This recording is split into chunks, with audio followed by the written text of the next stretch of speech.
Seguimos con la clase. Bien, una vez que ya quedó claro que la vida no surgía por generación espontánea, surgieron algunas ideas para intentar resolver la siguiente pregunta, ¿no? Vale, si no surge por arte de magia, ¿de dónde surge? ¿Vale? Es más, la pregunta es, ¿cómo surgió la primera forma viva, ¿no? Y a partir de aquí, sobre todo en el siglo XX, comenzaron a expresarse algunas ideas para poder resolver este problema o o esta nueva incógnita que había surgido después de confirmar con los trabajos de Pasteur que realmente los seres vivos no surgían por arte de magia, ¿no? De la materia. Bien, Oparin fue un científico muy importante, un científico ruso de la época, muy importante del siglo XX, un bioquímico, y que propuso la primera idea o teoría abiogénica, lo llamó teoría, aunque realmente tampoco lo pudo demostrar, ¿no? Él lo que defendía es que la vida surgió por primera vez por procesos físico-químicos que ocurrieron en una atmósfera primitiva terrestre, ¿vale?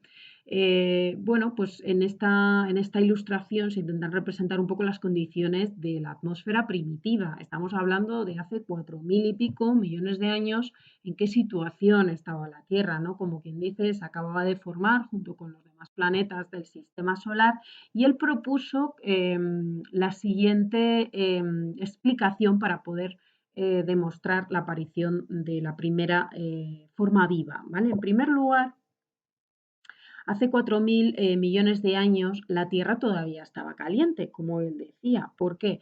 Pues porque en esos primeros inicios, ¿vale? De formación, de agregación de planetesimales, ¿vale? Pues la Tierra tenía todavía muchísimo, muchísimo calor. El paisaje que ofrecía, imaginaros al principio, pues era como muchos describen, pues prácticamente como una bola de fuego, ¿vale? Cubierta completamente por erupciones, ¿no?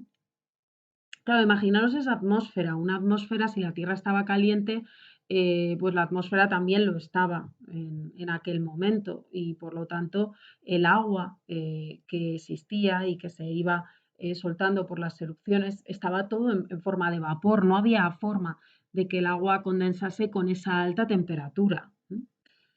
¿Cuál es la composición de aquella época en la atmósfera? Bueno, pues como dijo Parin, la composición seguramente estaría formada por metano, amoníaco, hidrógeno y mucho vapor de agua, ¿vale?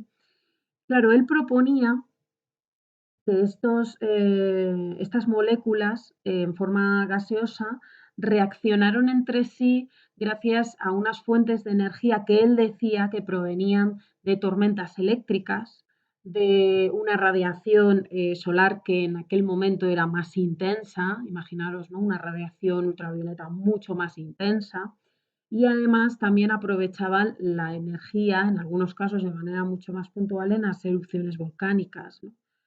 ¿Y el resultado cuál fue? Pues la formación de moléculas orgánicas o biomoléculas orgánicas sencillas, ¿vale?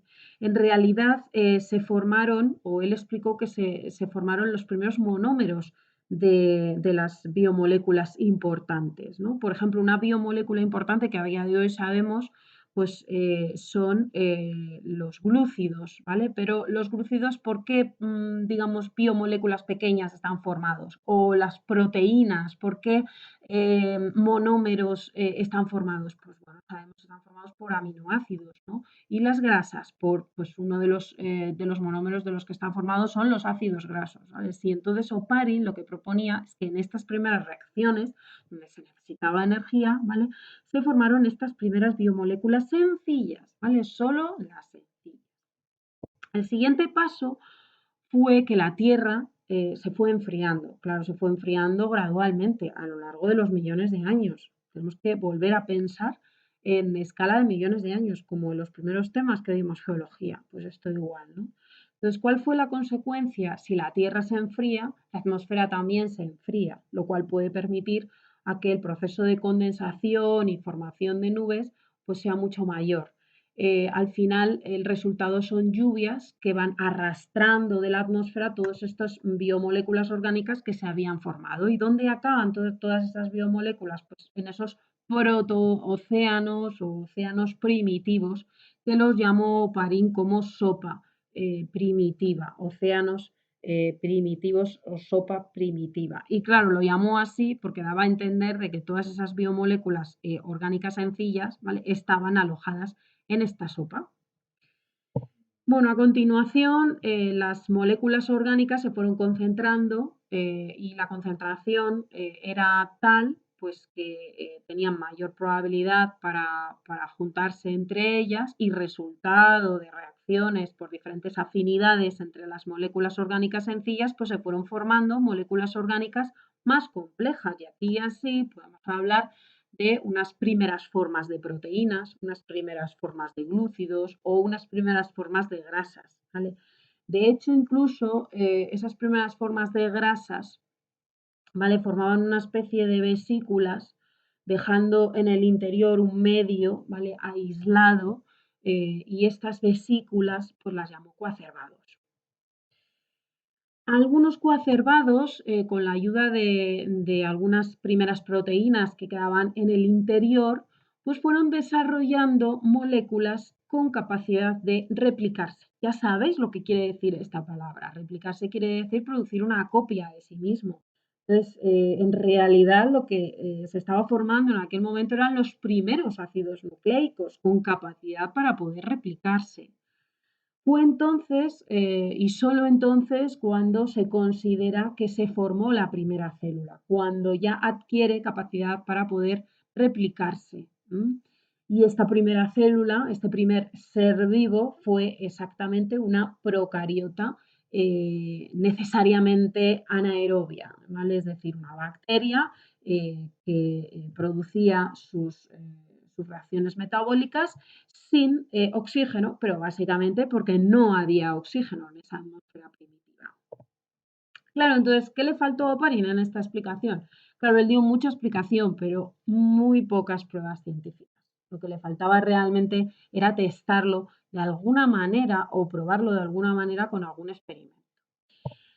Hubo que esperar un poquito, unos cuantos años más, para que a mediados del siglo XX el científico Miller, que era bioquímico también, pero curiosamente era además ornitólogo, ¿vale?, diseñó un experimento científico para poder demostrar esta teoría, porque él creía en esta teoría de Oparin, ¿vale?, la llamada teoría abiogénica, ¿vale?, donde supuestamente a partir de algo inorgánico que estaba presente en la atmósfera se nos forma algo orgánico, sencillo en primer lugar, ¿vale? Entonces, bueno, él diseñó un experimento que consistió en lo siguiente: puso un matraz, ¿vale?, con agua y lo calentó, ¿vale? Al calentarlo, pues este agua se evapora, ¿vale?, y asciende por su baja densidad, juntándose aquí con unos gases que se introducen. Y los gases intentan imitar a la composición que tenía la atmósfera primitiva, que son gas metano, amoníaco, hidrógeno. Entonces,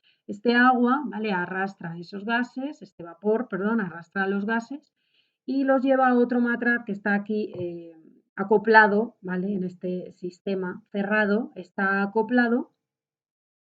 Y aquí se quedarían estos gases de momento, ¿vale?, de momento, en este recipiente, donde vemos además también dos electrodos. Estos electrodos lo que van a producir son descargas eléctricas, intentando simular pues, a las tormentas que había en la atmósfera primitiva, dando, digamos, una fuente de energía para intentar simular cómo se produjo o cómo se fabricó esas primeras biomoléculas orgánicas sencillas.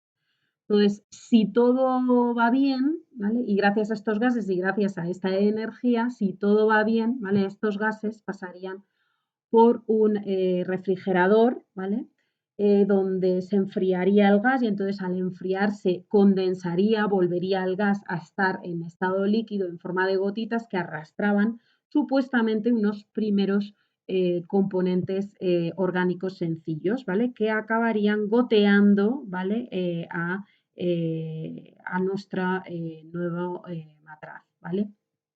Aquí, si lo vemos al microscopio, lo estudiamos o le hacemos las pruebas oportunas, sencillas, pues podríamos detectar, ¿vale? Alguna molécula orgánica, que en teoría, por supuesto, tendría que ser sencilla, como por ejemplo un aminoácido, que es el monómero de las proteínas.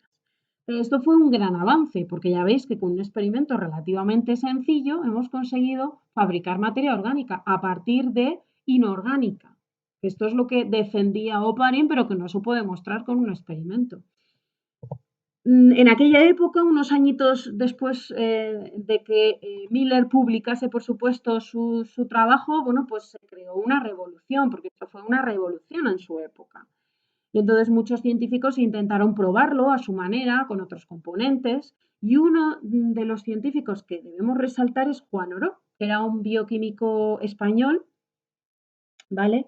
Que intentó probar el experimento también de Miller, pero teniendo en cuenta otras sustancias que se creían que también estaban presentes en la tierra primitiva, como es el ácido cianhídrico. El ácido cianhídrico, para que os hagáis una idea, es un componente muy tóxico que se ha llegado a usar, vamos, que se usó incluso en los campos de exterminio para matar vamos, para matar con las cámaras de gas, e incluso se usa a día de hoy en Estados Unidos para hacer las sentencias a muerte, ¿vale?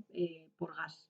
Entonces, bueno, para que sepáis, en la atmósfera primitiva, lógicamente no había grandes concentraciones, pero había concentración de ácido cianhídrico y este personaje, Juan Oro, intentó reproducir lo mismo que había hecho Miller, pero incluyendo también ácido cianhídrico. Pero el resultado, fue fantástico cuando al observar lo que se había formado, ¿vale?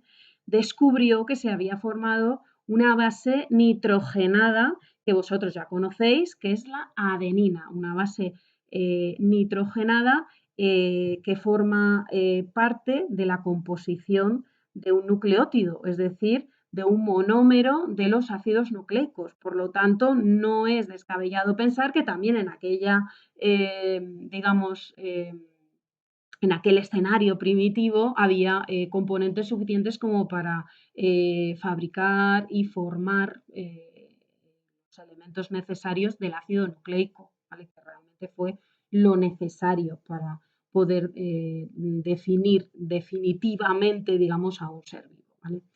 Bueno, este hombre la verdad es que fue muy importante, fue muy reconocido, incluso a día de hoy tiene una fundación de investigación que lleva su nombre, ¿vale? Así que hasta aquí la clase de hoy. Gracias.